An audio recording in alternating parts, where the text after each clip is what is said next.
En quoi les moyens ont évolué par rapport au passé et quels sont les bénéfices pour les patients.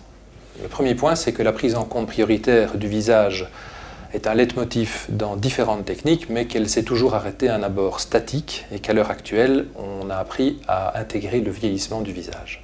Intégrer le vieillissement du visage, c'est veiller à ce que le résultat de nos patients au bout de 2 ans de traitement ne soit pas d'avoir imperceptiblement vieilli de quelques années, mais avoir un effet de rajeunissement ou une stabilité dans le temps de telle façon à ce qu'ils soient encore satisfaits 20 ans plus tard.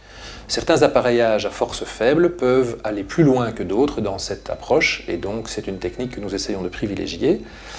Et cette technique apporte également un confort supplémentaire aux patients, puisque moins de force, moins de gêne, meilleure réponse biologique et moins de séances, et donc leur contrainte générale faiblit. Le plus intéressant est de pouvoir prescrire un appareil dédié, puisqu'en fait, la plupart des techniques ont développé des programmations standards. Tous leurs patients sont traités avec une seule prescription, comme si un médecin prescrivait un seul médicament.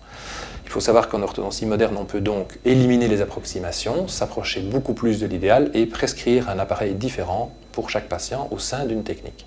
Le sommet de l'iceberg est de réaliser l'appareil sur mesure.